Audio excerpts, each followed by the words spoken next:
Hi, I'm Bruce Bradley. This original portrait of Hugh Glass was done in 1995 by Napa Valley artist Charles Lee Todd. It was done in brown chalk specifically for my book, Hugh Glass, which was published the following year. Now, there are people out there who will try to tell you that some aspects of the story of Hugh Glass never took place. These people offer absolutely no proof, and they conveniently ignore the words and sentiments of people who actually knew this man. This is a story that's nearly 200 years old. There's not a person alive today who is qualified to say that it never happened exactly as it was said down. I first became acquainted with Hugh Glass in 1987. In 1990, I began writing my book and researching it. I spent 5 years learning about the man and the worlds that he lived in. In all that time, I never found anything that suggested that any part of this story was not true. Let me tell you what really happened. Hugh Glass was a sailor. In 1817, he was 37 years old. His ship was captured by pirates. He and 5 other men were given the choice to join up or die. He and one other man said, well, I guess we're going to be pirates. The other 4 men said no, and they were killed on the spot. He was a pirate for a couple of years, and he got in trouble with the pirates, had to get away from them. This was one of Jean Lafitte's captains. Lafitte had been run out of New Orleans in 1815 and had established a base on Galveston Island off the coast of Texas. Glass and his buddy escaped from there. They made it to the mainland. They were going to try to find their way to St. Louis, but got captured by a party of Pawnee Indians. Well, the Pawnees killed his friend, and then the chief adopted Hugh Glass as his son, even though Glass was nearly 40 years old at the time. He lived with the Pawnees for nearly 4 years, came back to civilization in late 1822. He couldn't go back to the sea because of this piracy thing. Someone would have recognized him. He would have ended up at the end of a rope. So he joined the Rocky Mountain Fur Company. And this is where he stepped into history. In August of 1823, he was with a group of 10 men. They were all in a panic to get to Fort Henry up on the Yellowstone River because all the Indians in that area had declared war on the whites. Well, he was away from the other trappers and got attacked by a grizzly. Managed to kill the grizzly, but as far as his friends were concerned, it killed him right back. It ripped his scalp half off, tore his throat open, ripped his back to shreds with its claws, broke his right leg, bit off a chunk of his right buttock, chewed up his left arm. The trappers were sure that he was going to die, and they still wanted to get to the fort before the Indians found him. So they asked for 2 volunteers to stay with him and bury him. Well, the 2 volunteers were a man named John Fitzgerald and a 19-year-old blacksmith named Jim Bridger.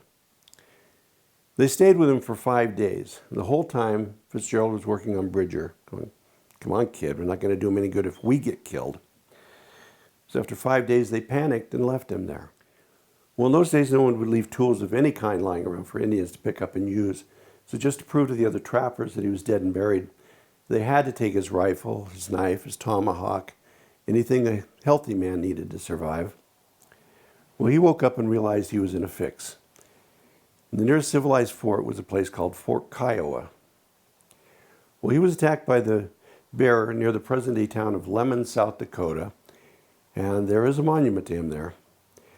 Fort Kiowa was located at the present-day town of Chamberlain, South Dakota, roughly 280 miles away, and that's where he headed. At the end of his first day of crawling, he was still within sight of the grave these men had dug for him, but after that he made better time. He was attacked by the bear on August 23rd, showed up at Fort Kiowa on October 8th. On October 11th, with a new rifle, he turned around and went after the men that left him. It took him roughly 2.5 months to walk to Fort Henry on the Yellowstone River. When he arrived, it was New Year's Eve. The other trappers didn't recognize him. He didn't look the same. He didn't sound the same. Jim Bridger recognized him. Bridger was so overcome with guilt that he literally thought Glass was a ghost, a revenant. He told the other trappers, keep it away from me. Well, that didn't work. Glass jumped on him, beat him up a little bit. Then they separated them. Major Andrew Henry made Glass promise that he wouldn't hurt the kid in any way. If he did, Glass would be put out of the fort on New Year's Day. After walking through ice and snow for 1,000 miles, I don't think that was too appealing. Plus, Glass had been in and out for the 5 days. He'd heard Fitzgerald trying to get Bridger to leave and heard Bridger refuse. He also made mention of the fact that Bridger's conscience probably did far more damage to him than Glass ever could. So he forgave Jim Bridger because of his youth. He really wanted John Fitzgerald. Well, John Fitzgerald had decided the mountain man life was not for him.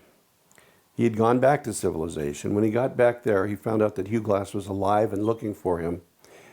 He joined the army. It took Glass until the following June to catch up with him at Fort Atkinson in what is now Nebraska.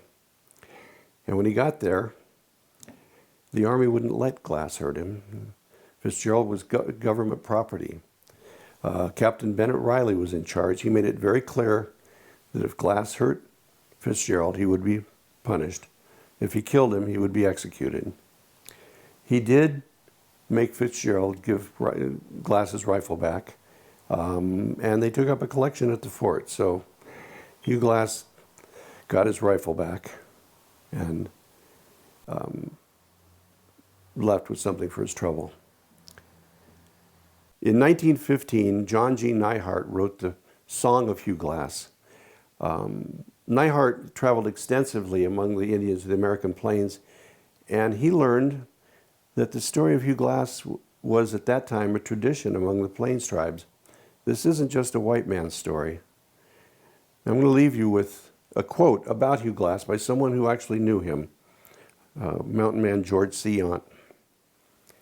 In point of adventure, dangers, and narrow escapes, and the capacity for endurance and the sufferings which befell him, this man, Hugh Glass, was preeminent. He was bold, daring, reckless, and eccentric to a high degree, but was, nevertheless, a man of great talents and intellectual as well as bodily power. George C. Yount, 1794 to 1865. I'm Bruce Bradley. This is my book, Hugh Glass. You can find it on Amazon.com or at bookstores throughout the country. Thank you.